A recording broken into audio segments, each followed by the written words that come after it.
It's Wednesday, February 16th. Coming up live on The View. Our week of guest co-host continues with Modern Family star Sarah Hyland weighing in on hot topics.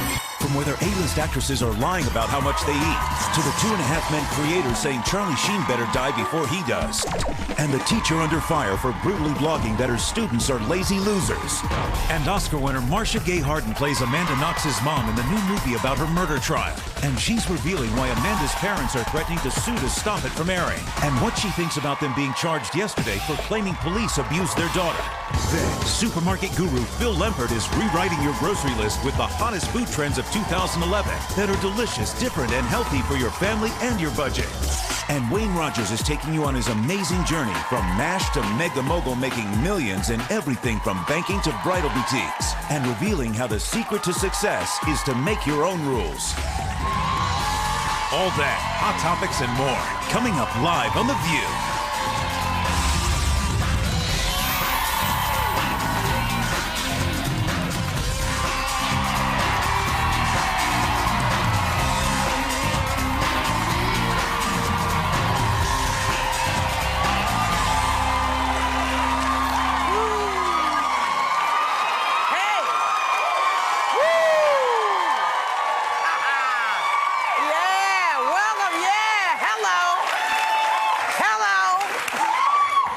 To The View. As you know, Sherry is not here this week, so all week long we've had very special guest co-hosts. And joining us today, we have the star of one of our absolute favorite shows, Modern Family, Sarah Hyland. Hey, Sarah. Hi.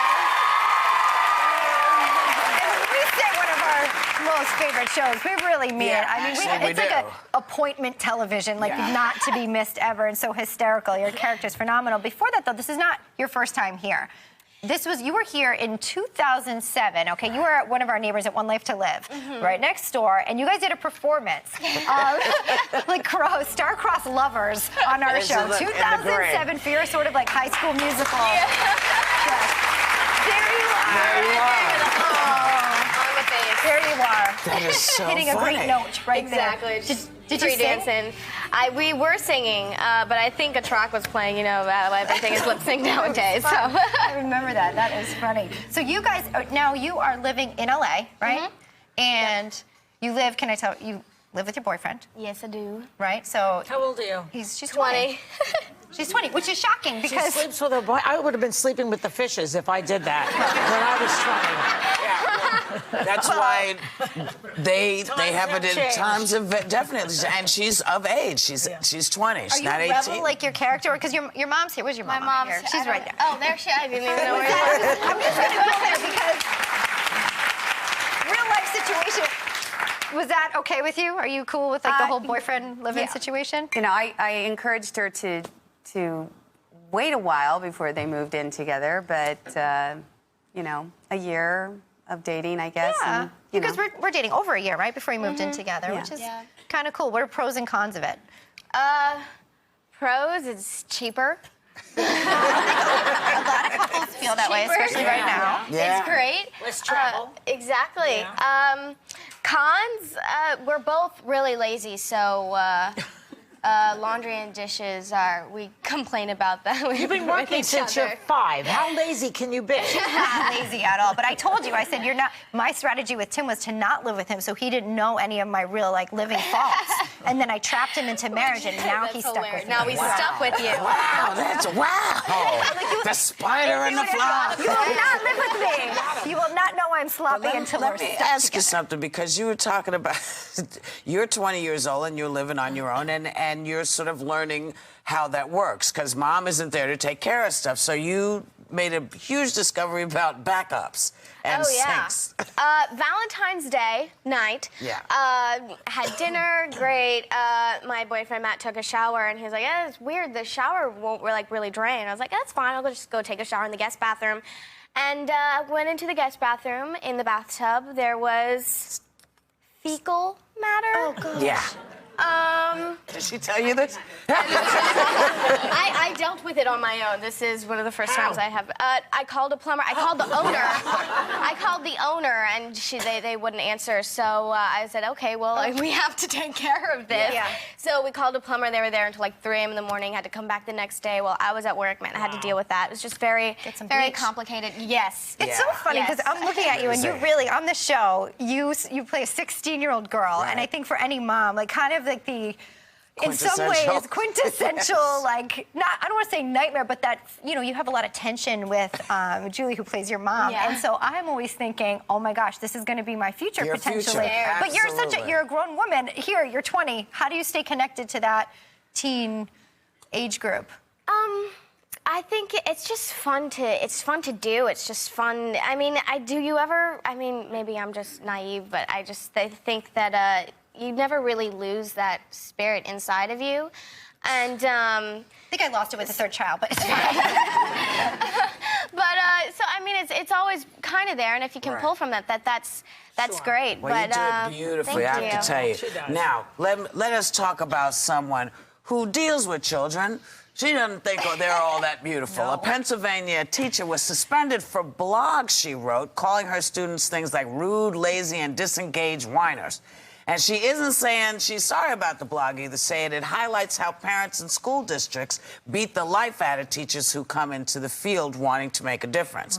What's interesting is that she's catching hell for doing this. I mean, people are calling for her resignation. Really? They're calling, well, but this does beg the question, you know, because we talk about it with students. She said she was blogging this, writing this for, you know, friends to vent. Because it makes it easier. To her description of the students, it's a wonder they could even read the blog.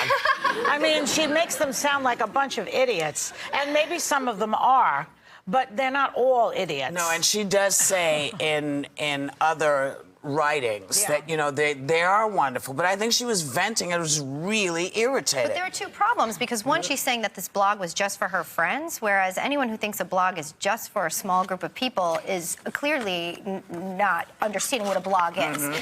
It's out there for the entire universe and her name were in there too. Aren't there privacy laws? Like you can make it private so only a certain amount of people can see it? There are, but somehow that doesn't seem to work. Really, a blog is never going to be quite private. And then I also think, because I've had such great experience with teachers, and I'm sure there, of course, is frustration with students, but I think there's a trust that you place in the teachers to not go and rant where it could turn public about your students, and you would hope that she'd have restraint. Let's make sure that we say that she didn't name it. She didn't name any names. She was just venting about the students. And remember, we just recently went through this with a young man who was blogging about a teacher, and he caught hell, and they suspended him from school. Well, he was blogging against a specific teacher, naming names and really sort of like, you know, slandering the guy. Whereas she is just doing a general, they're a bunch of jerks. But she calls them complainers, yet what is she doing? She's in turn complaining. She calls them lazy, yet what? I mean, you have to ask them, what are you doing? And obviously, I know, as you know, I've taught winter programs to kids. I understand there are frustrations there. I just don't think this is the way you actually make things better. Well, here's what some of the stuff that she said. My students are out of control. They're rude, disengaged, lazy whiners. They curse, discuss drugs, talk back, argue for grades, complain about everything, fancy themselves entitled to whatever they desire, and are generally annoying. Well, hell, that's every young person out there. I was going to say, like... Maybe she's in the wrong profession, you know? Maybe she You know what I taught, right? Some classes were like that and some were not. All kids are not. I'm going to have to speak up for the kids. But, you know, you have to understand the teacher's job is one of the hardest jobs. It is a hard job. It's a very hard job. And you're trying to teach them the difference between who and whom, and they're throwing spitballs and carrying on and acting like crazy. Well, this should remind people. This should remind people that at home, when you're dealing with your teenagers, it just isn't easy. And if the teachers are having a hard time, I'm sure you're having a hard time too. So, you know, maybe join together. And you know what? We're going to join ourselves and go away, and then we're going to come back because we have more hot topics, because that's what we do.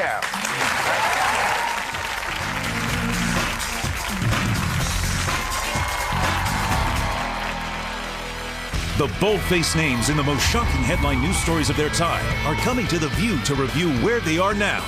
The mistress of murderer Scott Peterson, Amber Frey. The church secretary at the center of the sex scandal that brought down evangelist Jim Baker, Jessica Hahn. The Arkansas employee who sued President Clinton for sexual harassment, Paula Jones. the housemate who made headlines in the O.J. Simpson trial, Kato Kaelin, and the guy who survived every man's nightmare after getting castrated by his wife, John Wayne Bobbitt.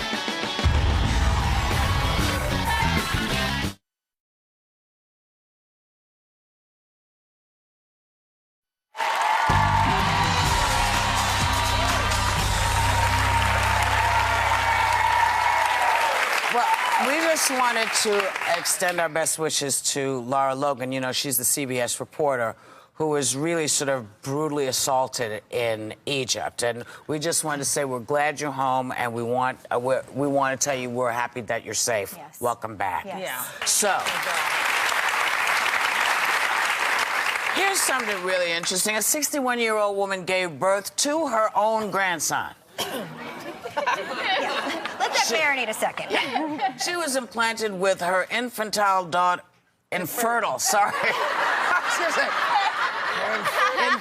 daughter's egg and son-in-law's sperm, and gave birth to a healthy baby boy. Now, I know grandmothers like to babysit, but in their uterus, this is ridiculous. I mean, I wouldn't do it. I love my daughter, but I would hire a surrogate. Why? You're missing out, because she has the ultimate trump card in terms of mother-in-law power now, because she can really, I mean, this is like, you can't, it doesn't get any better than that. I think this that's body huge. would never take it. I think you would. I would not. I'm telling you right now, I wouldn't. I'm not even putting it out there, because I have 3 grandkids, and I don't want to hear it from anybody. It could be I'm not great. carrying any more eggs unless it's from the grocery store. I could handle it. It's crazy. Well, did you see the New York Times article that was looking at the growing trend in magazine profiles about A-list actresses that make a point to talk about how much stuff they're eating, like mac and cheese and pasta, but people are saying, you know, these chicks are not eating. You cannot be that skinny and put anything in your mouth and swallow it. Right, So no what are they veal doing it parmesan. for? Why are they saying it? To impress the interviewer? I don't know. See, I'm not a skinny bitch, huh? Well, do Or we is it think that? camouflage for not eating? Well, you work out all the time, I and do. you're healthy. And But I talk about what I don't eat. Like, you know what I Right. mean? Like, I don't eat gluten. I don't Right. eat this. I'm very So you open think about they're the things over that I there don't have. pushing that food down their throats? I don't know, because I don't have lunch with them. Right. I go home and have lunch with my kids, but I think I'm not sure if there's pressure to sort of put out the notion Right. that you eat like everybody else, when in fact you might not. Well, they're putting out the mac and cheese in front of the interview. Well, you don't know what happens when they go in the bathroom. Wow. Well, we hope we know what happens, but we hope it doesn't go on long. You want to talk to this? Well, I am sadly one of the not sadly for me, one of those people who just I eat and I don't work out and I'm thin and. Well, you're young too. But I'm young and when you're young, you get away with so that. I know a lot of girls that don't like to eat and that Right. do all that kind Do of they stuff. lie about what they eat? I'm not sure if they lie, but I mean maybe they just exaggerate. Right. Of like what Right. they have eaten, Right. so just makes it look like they've eaten more. And so maybe it people just aren't gets everybody concerned. off their back if people think they're eating, because they think, oh my God, if I don't want to eat this or I'm not hungry, somebody's going to be in my butt. Or maybe like it's a sort of defense imaginating. mechanism. You're It's true. It's true. imagination. You're imagining that you're actually, you know, did I say I had imaginating? Chick-fil-A for lunch today. That was You're imagining. Chick-fil-A, ooh. You know, It's a burger I ate. Yeah, You really did it. that happens to me all the time, but you all never know it.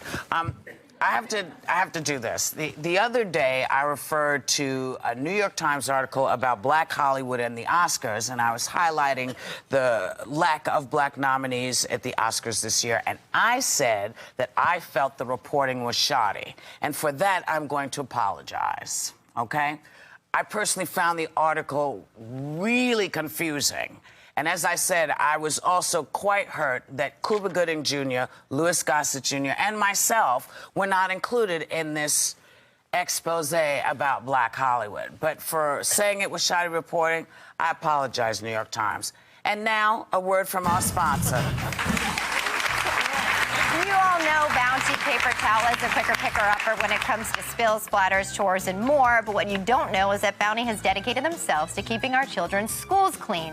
The people at Bounty have mobilized school classrooms and over 25,000 volunteers during Bounty's We Love Our School Week. During this week, schools will be using Bounty to clean and rejuvenate their children's learning environments nationwide. Hey, for more information, you can log on to facebook.com/Bounty, and so you can keep your home, your schools clean. Members of our studio audience are going home with a Bounty Clean Kit of their own today.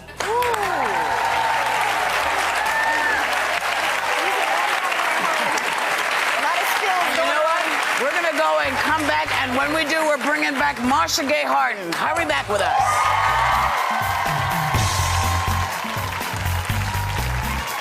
Special guest co-hosts have been hitting the table all week long. Next up is private practice star Katie Strickland. And Friday, Denise Richards is co-hosting The View's annual Mutt Show.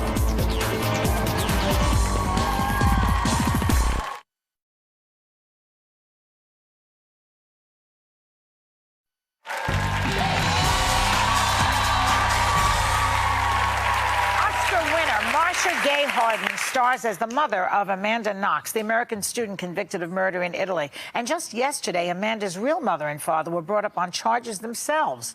And to top it off, they don't even want the movie to see the light of day. Please welcome the star of the movie, Marcia Gay Harden.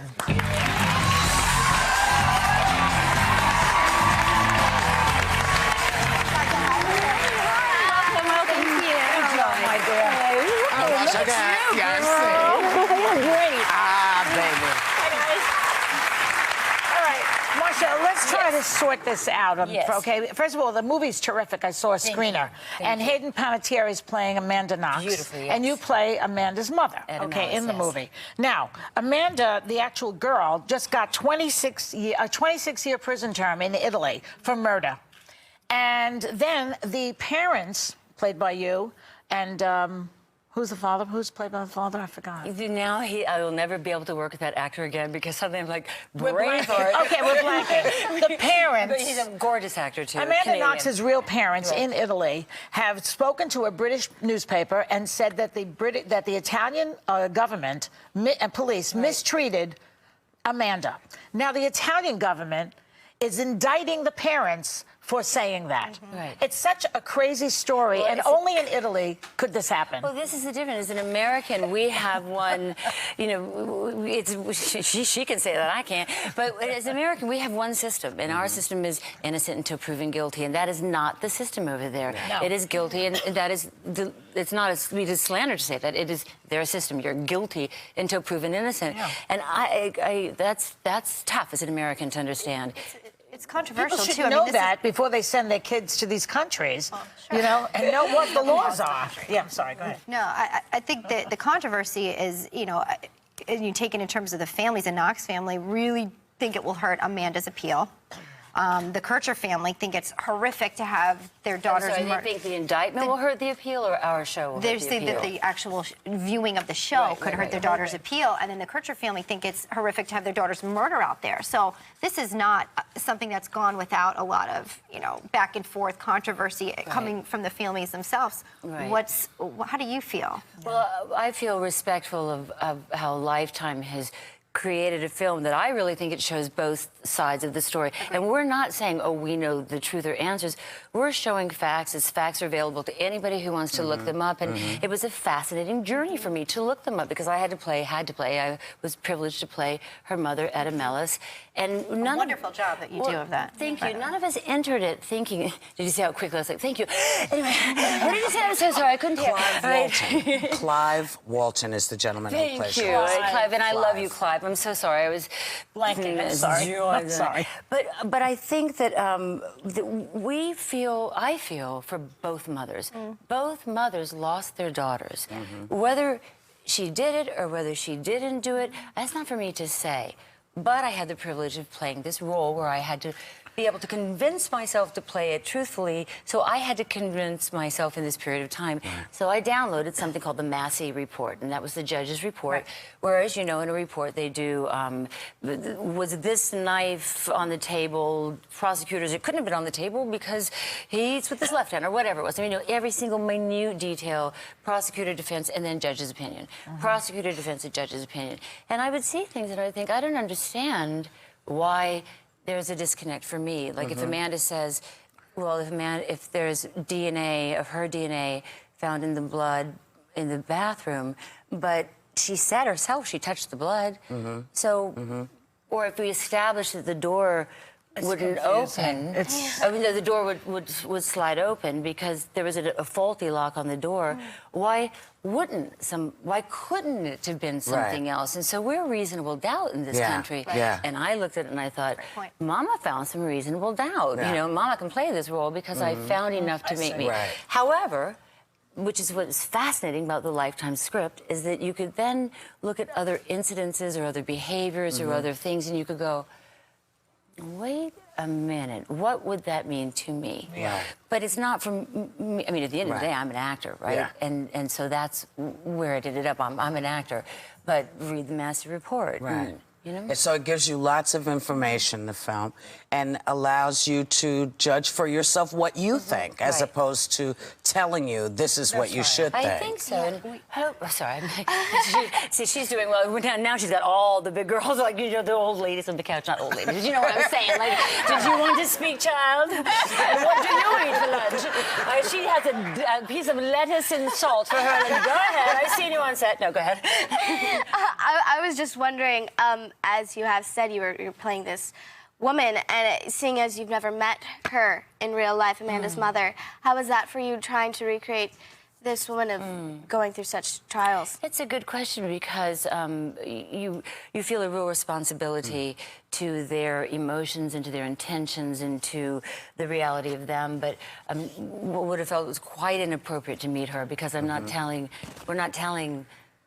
her story, we're telling Lifetime's story. We want to present both sides. But at least I could know how she walked and talked and sat and... Well, you know, too. But I mean, also, I'd like you to... have 3 children. So you could relate on that level. Of course. Good and I think God. every mother's what heart was was that breaking. teacher's report that you read earlier about the kids? Those are my kids. I write that to myself in the diary. That kids are just... so I can relate to the loss. I mean, just the loss and the fear and the confusion and the need to defend your daughter. And again, as an American, you simply don't understand why. If this girl said she was being, I believe I'm correct in saying she was being questioned as a witness for 10-some hours as a witness. So as a witness, you don't have the same instant rights She that didn't have a lawyer there either. No, she didn't have I do want to show everyone, because that empathy that you have and the role as a mom, I want to show everyone. This is a clip of your character trying to explain everything to her daughter. Mom, I've been here for 2 months already. I should be back in college. I should be back in Seattle and moving on with my life, not sitting here rotting in an Italian jail for something that I didn't do. I know, honey, but they've got their own system here, and we may not agree with it. We may not even understand it, but we have to trust them to do the right thing. We're gonna get through this, Amanda. You are our child, and your father and I will do everything we can to see you through this. Well, that's what I would do. You're such a good actress. Just to watch you work is a pleasure, really. Thank you. How exciting was it to, like, work on something that was still, on a case that was still going on, like... I'm being so, like, I feel like I'm 700. That's a good question, Chuck. It's amazing how you see yourself, how I speak. Sorry. She just looks like she's 45 years old, the girl. But I know as a mom how it must have been so emotional to be a part of it, too. And I felt that I had to be careful about working on something that was presently happening, but the attention to be in a show where the attention, where people are interested in it, was good, and to have people. If we can illuminate anything, no one's trying to illuminate truth or say go this way. But what if something's illuminated? Why not? And I would protect my daughter, and I would absolutely be shocked that I couldn't say that she said that she was. Had this done in prison, and there's 10 guys or whatever, 10 people. It's crazy. On many levels, criminal or not, I think the intention of all moms is to really protect, and I think you did an outstanding job. Thank you. In this role. And thanks to Marcia Gay Harden. We love her. Amanda Knox, Murder on Trial in Italy, premieres Monday, February 21st on Lifetime. We'll be right back.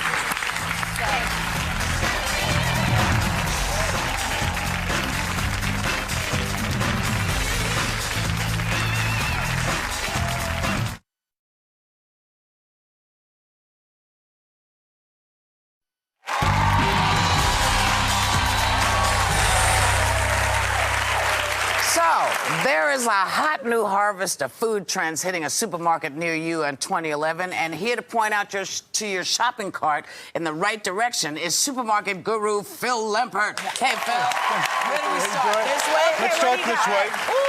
First of all, this is brilliant.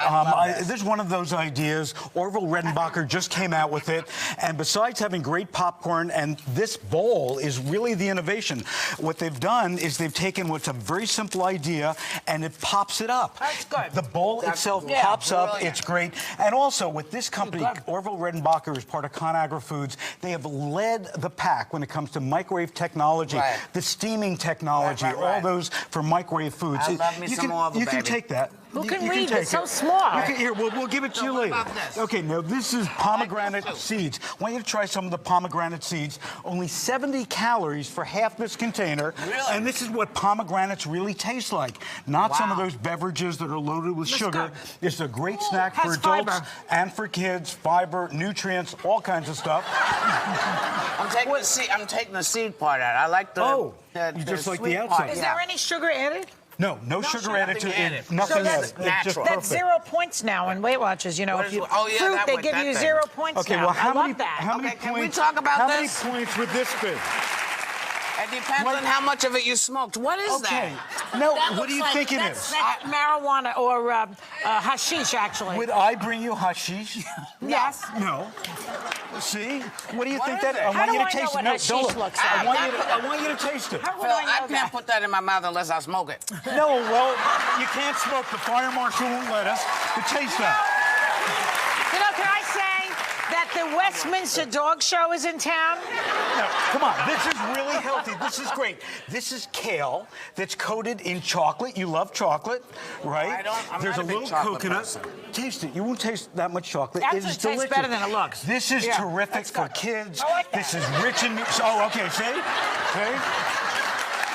Now next, Tell me about next this, from 'cause I'm Alexia, and I very love interested. Alexia. In fact, I work in really trying to get people to understand a lot of new food trends. I work closely with ConAgra Foods, getting the message out there. I love this. And this is not only Spanish sweet onions, which are terrific, but also panko breadcrumbs. And you know what panko breadcrumbs Japanese. are? What is it? Japanese, like your shoes. Oh, nice. So, you know, it's really one of the best onion rings that are out Those there. are fattening. Just remember that. Next. Of course, it's an onion ring. Next, New York Joe's onions. You guys have got to try this. You can either have it on the hot dog or right from the fork there. These are terrific. Joe is a retired New York school teacher.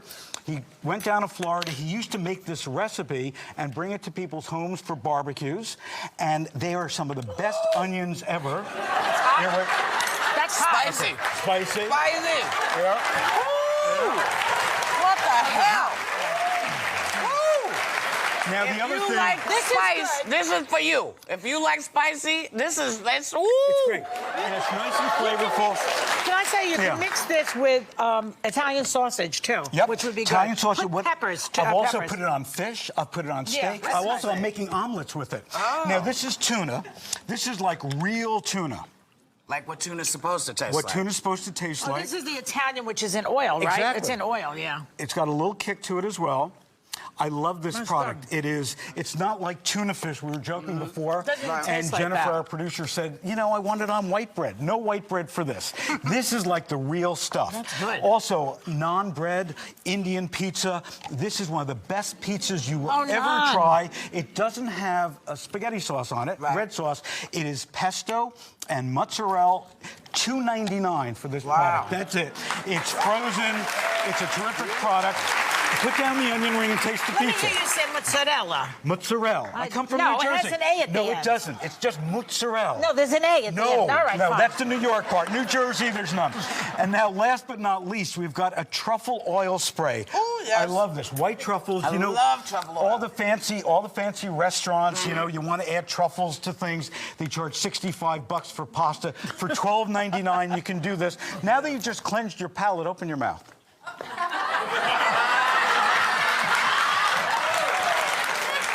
You'll do it. Okay, you'll do yours. No, is that like the hot sauce thing? No, it's not the hot sauce. It's great. And I want you to smell I can the smell aroma Is of it it. the white truffles? The white or the truffles. black truffles? It is so delicious. lush. One of the best products. Last year, 16,000 new products introduced. Only about 1,000 of them make it on the shelves. All these major winners. Wonderful, wonderful. And by the way, the audience gets them all. Oh, the whole audience Gets them all. You know, thank you, Phil. So as we said, the whole audience gets to take all of this home. We'll be right back with former MASH star and current mega mogul Wayne Rogers.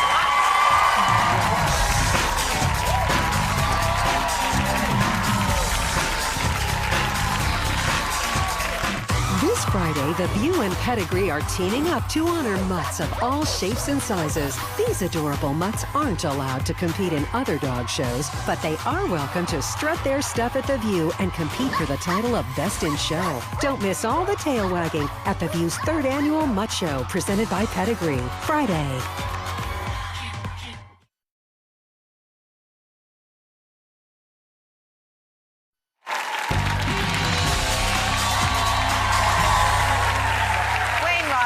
Renegade entrepreneur who has made a fortune in everything from banking to bridal boutiques to convenience stores. But before he was a star in the business world, he became famous as Trapper John, MD, on the 1970s TV classic MASH. Take a look. Hey, give me $50. I got an inside straight. I hit it lucky. You have all the luck of the navigator of the Titanic. What about all our knee-scraping, commode-hugging good times? What about the 4-leaf clover that gave you a rash?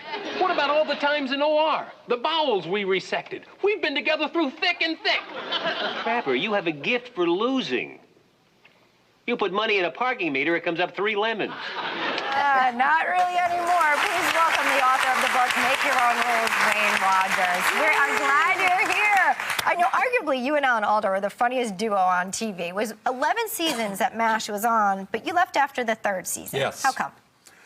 I had a beef with the studio. You know, that happens. I wanted a contract. When you first, anytime, and you all know this, you get a deal memorandum, and that's 5 or 6 pages long or something like that. And by the time you get to the contract, which weighs about 25 pounds and is 3 or 4 inches thick, things change. Right. And that's a couple of years later.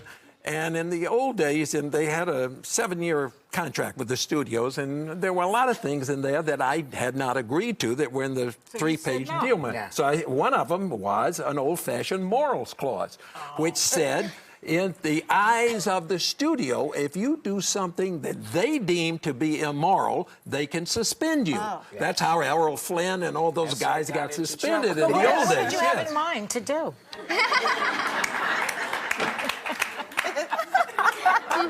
Never you mind. You're in a business sense, and you didn't feel like it was working for you. And you've gone on to be not just an actor, you are an investor, a successful businessman. I just got to read, over the last 40 years, you have owned convenience store chain, a vineyard, banks, a Major League Baseball team, still do, a restaurant, hotel, real estate, barge company, you have a film company, you produced, invested in plays, films, and TV, and you own Kleinfeld, the bridal boutique. Yes. What is your secret? That's That place is serious. What's the secret of being successful in business? I've outlived all those other people who failed. That's probably, I know. Come on. I know it's exhausting. When you read it, I'm thinking, oh my God, I'm really tired, you know. I think I have an inquisitive mind. I'm cursed with an inquisitive mind, and I'm curious about things. And so when I think you're curious about learning, and all my life I'm just terrified I'm not going to live long enough to learn all the things that I want to learn. And so you have an inquisitive mind and an insatiable appetite to learn. That's all it's about. So it's like a kid in a candy store. Oh, look, oh, look, something else over here. Oh, that's great, you know. So yeah, but wanting to do it and being able to do it, there's a bit of a stretch there. Well, it's not that hard, so Joy. tell us I how. don't think, you know. You say that you have to succeed with a business, you have to know the rules. But with the economy the way it is now, I feel like all the rules are changing. So what would you say? Well, the rules aren't changing. The economy has changed. The rules have not changed. The rules are getting more difficult for an entrepreneur. And I think of myself as an entrepreneur, a small businessman, a guy who's trying, you know. And part of that activity, as opposed to a large business, I'm talking about large corporations, you know, that's an administrative activity. When you're in an entrepreneur, you've got to learn a little bit about a lot of things, and that's a creative activity. And so you are constantly learning and saying, why are we doing it this way, or why are we not doing it that way? You're always asking questions. And if you constantly ask questions and you're relentless about that, you're going to learn. Now, a lot of these businesses I never had an experience in, but I learned a lot as I'm going along. Rules is ask questions. You have another rule? All the time. What's another rule? Another rule? Yeah. Get rich quick. No, I'm kidding. You talk a lot about business in the book, especially in terms of picking the right business partner. I want to ask you right now, economic times, unemployment's at an all-time high. Yes. We've arguably in a recession. In your mind, because you've been through all of these businesses, do you see things getting better or getting worse? Oh, I know things are getting better. Okay, yes. Not short term, they're getting better. Long term, who knows? I mean, my crystal ball is just as cloudy as all those economists in Washington who don't know what's going on half the time either. But I know, short term, yes, because I'm involved in two businesses. You mentioned the wedding dress business. A bride generally buys that dress 6 to 8 months in advance of the wedding. Well, so therefore, we can predict out 6 or 8 months generally what our revenue stream is going to be. So we know because she comes in, she makes a deposit, she's going to come back and buy that dress. Or she's selected, she's got to have fittings, yada, yada, yada. And our business is up, probably 22% this year. Last year was up 18%. Even during a recession, people... It's good news. Yeah. Oh, it was terrific. Now, but we're not selling dresses. We're selling service down there. We're selling... We listen to the customer. That girl comes in. We're going to take care of her. I don't care if she wants 3 dresses or a dress that's got pink balloons on it or whatever. It doesn't matter. You'll find it there. That's right. We'll make that dress for her. What would you say your empire is worth financially? How much are you worth? Only a New Yorker asks this question, but I'm a New Yorker. It's a funny question because I have no idea. You don't know. I have the vaguest idea. No, one of my accountants says, you got this tax return that's like this thick. I said, don't tell me about it. Just fix it and let me sign it, and all of that. But I don't know. I really don't know. I have no idea. Things go up and down in value, too. You don't know. Let me ask you this, because I always believe that the customer, the people who are being serviced, will often tell you what needs to happen. And you always say that the key to it is to find out what the customer needs and then take care of that. Why do you think so many people don't remember what being a service business means? I think they are too far removed from it, Whoopi. I think that, in other words, in a large corporation, that guy never gets down and finds out what's going on the floor in his stores and things like that.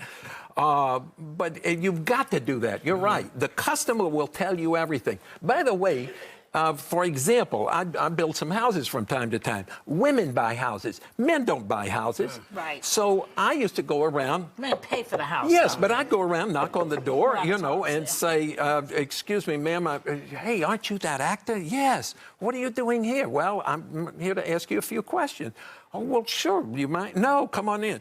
And I would ask them, tell me, what's wrong with this house? If you had to do it over, what would you do differently? Okay. And I make notes. Okay. And then she says, if you did something, and I make notes, and then I take that and incorporate in the house. I see. You know how You know long this lady and I know each other. Always my boss. We absolutely love that you came here to shed some wisdom here. You guys are going to love this book. Our thanks to Wade Rogers. Members of our studio audience are going home with Make Your Own Rules. You're going to need it and like it, everyone. Financial situation is so different, so contact your own financial advisor for advice suitable to y'all.